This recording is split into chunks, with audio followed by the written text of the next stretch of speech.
Oh man. Um, cheers. This is gonna be a video for my buddy Lom, film thread on Instagram. Cheers, Lom. I didn't like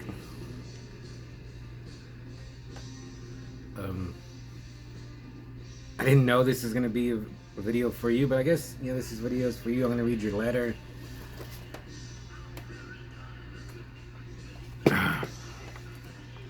So let's just jump right into it.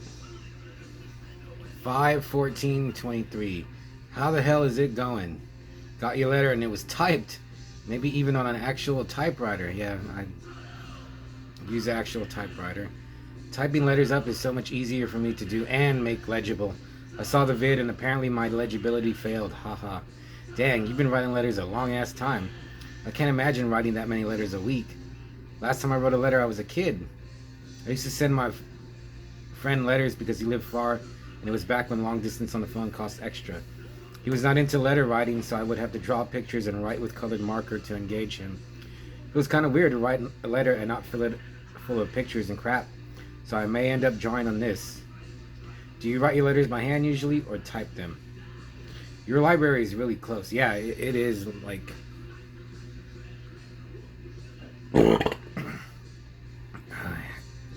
Maybe I said 5 minutes. It takes like 6 minutes, maybe, or I don't know.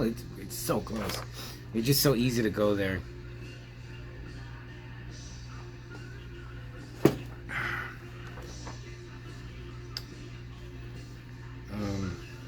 The one here is also a 5-minute drive from my house. I drive by it all the time and always mean to stop in, but never do.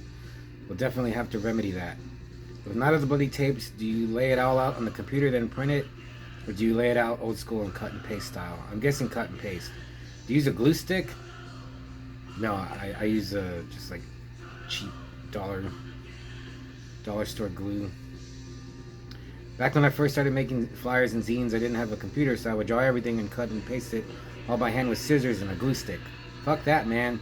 I can't imagine how long a 20 or 40 page zine would take to lay out. Even with the computer, this one has taken me forever. Okay, so I didn't like reading on my phone either, so I got an old tablet, and that was much better. I'll get an ebook if the paperback is over 100 and I can get a digital for under 5. I got this book called Terror Town for $3 when the paperback was 15, and I'm glad I didn't spend extra cash. It's not bad, but it feels like you're reading a chapter of a Bad Layman book. Then I put it down and pick up a Guy N. Smith book and read a chapter of that. Then go back to the Bad Layman book. You get the picture. I'm pretty stoked. Oh. Okay, Lom is revealing some sensitive info that I can't talk about. A project that he's helping me with. I just don't want to ruin it. I just want you to see it. So this will all be redacted. Like I gotta mark it out. But okay, after Endless Night, I read Bigfoot Crank Stomp. I was walking through Barnes and Noble and they have a horror section again. It was on the shelf, so I grabbed it. It was only like 100 pages. So after that, I started Terror Town because someone told me it was really good. Oh yeah. I dig some death metal too. I like Death, Obituary, Troglodyte, and some Cannabis Corpse. That shit kills me, lol. Not even sure if all of that's death. Right now, I'm mostly listening to weird synth stuff. Like weird soundtracks. I've heard your buddy TZ Glitter playing in your videos, and it sounds pretty cool. You sent me a hypno video. I didn't even know TZ made a zine. Man, everyone wants your zine, TZ.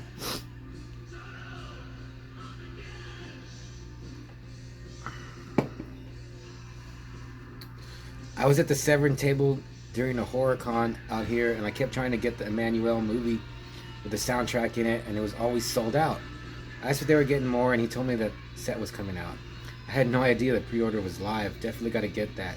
Laura Gemser is great. I got Erotic Nights of the Living Dead because she was in it. I probably would have gotten it anyway.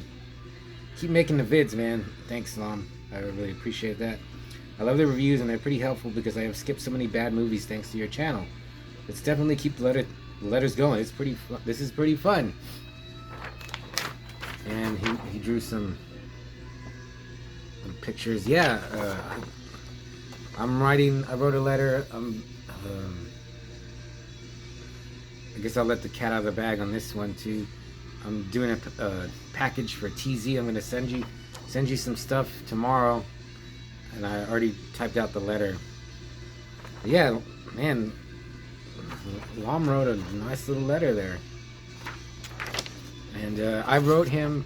So I answered, stuff you asked in the letter. So I don't want to ruin it. I don't want to, I wrote that letter, so I want you to read it.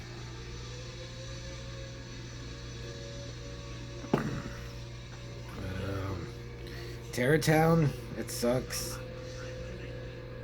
Bigfoot crank stomp. I mean, that sounds good. But thanks, Lom. I love getting letters. I really like reading them. I think people like me reading. Let me know if you don't, and I'll stop. But Lom, oh my God. I guess this will be. I mean, this is for everyone. But I got a bunch of movies from the library. I got The Challenge, John Frankenheimer, written by John Sayles. Wait, is it John Sayles? Yeah. John Sayles has written a lot of good stuff. He wrote Alligator. But I wasn't going to review this. But then the last, 20 minutes convinced me because I'll try to read goddamn Yellow Band. I don't know why they put that. Mastered in HD, he has trained every thought, every muscle, every nerve for this moment of truth. The Challenge was co-written by John Sayles and stars Scott Glenn as an American boxer thrust into a Japanese family feud involving the ownership of an ancient sword. Screen legend Toshiro Mifune plays a master samurai who trains the American in the ways of Japanese martial arts and culture so that he can assist him in foiling his rich industrialist brother. Boasting a muscular Jerry Goldsmith, action score, and handsome visuals. And then it's blocked Little China and Remo Williams.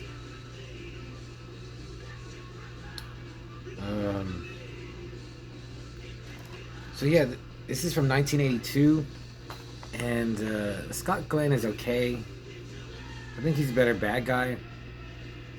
And it feels more like a late 70s movie than the early 80s. So everything's really drawn out, and I guess has purpose and is real dramatic. And I was like, this is okay. I don't think I'd ever watch it again. But then as I was watching it, I was like, this really reminds me of the old Wolverine, the first Wolverine 4-issue limited series. It's like I know, Logan's Canadian, but anyway, it's a Westerner goes to Japan and he's not worthy, but he's learning, and where he's actually he's a really good guy, and he learns how to become a samurai, but he's kind of still not worthy. And I was like, did Chris Claremont and John Byrne see this and kind of take some stuff from it? Because that's right around I want to say that Wolverine was 84, maybe, might be at the same time. There's just some parallels.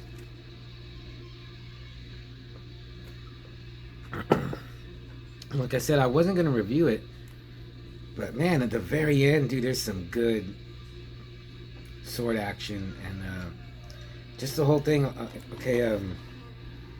Toshiro Mifune, he's to me, he's like after watching it, he's the main character, because he's the one that leads the assault on this high-rise building. It's the building that Terrell lived in Blade Runner.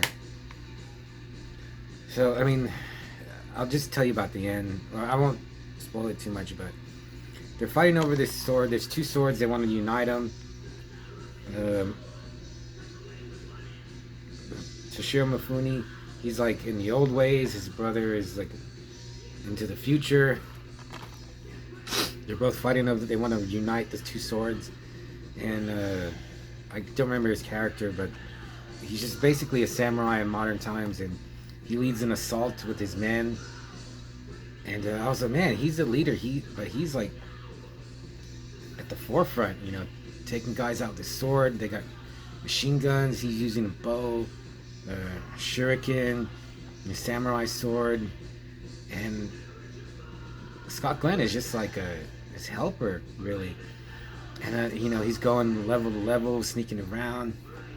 And I was like, I really got into it that last 20 minutes or so. And then as I was watching it, I was like, gotta get a decap. I need a decapitation by sword. We hadn't had one. Had some sword slashes and stabbings, but I was on. I need that decapitation, and I got it. And I was like, yeah, it's just, you know, practical effect, and it head flies, and I was like, yes, that redeemed the movie for me. But then, at the very end, Scott Glenn has to take Mifune's place because he gets fucked up, and you know, for honor, he takes his place, and Scott Glenn is no match for the brother, but he fights like a madman, and he wins, of course. And then the way he dispatches the bad guy, I was like, wow, I wasn't expecting that. It was really good. I'm sure I've seen the way he kills this guy in other movies. I just can't think of it off the top of my head. But I was like, wow, that was good. You should see it. Like, if you like samurai stuff, and now I used to really like samurais, but now they're so boring. These characters, they're just one thing, you know, honor and you know, being a warrior. They have no room. I mean, if you're gonna be a samurai, you can't be anything else. You can't be like I mean, you can, but it's not the point. Anyway, Lom, if you like samurai stuff, and you too, I'm not forgetting you. I was surprised, like, yeah, because it still has that like late 70s feel. It's not, you know, it's not the Raid or Ong Bak, or you know, Scott Glenn's no I can't remember his goddamn name. God damn it, what's his flippin' name? Scott Adkins. Scott Glenn's no Scott Adkins. I just watched this Scott Adkins Ninja movie. That movie's badass. Then I watched Undisputed 2. I was like, man, I haven't seen John Wick 4. I know he's in it. But The Challenge, give it a solid 3. I want to give it a 4, but I don't think I'd watch it. Like, I don't have TV, and like TV doesn't even show movies. Like, if it came out on TV, yeah, I would watch it, but put it in again and watch it, and I don't think I would, but I wouldn't mind seeing it again.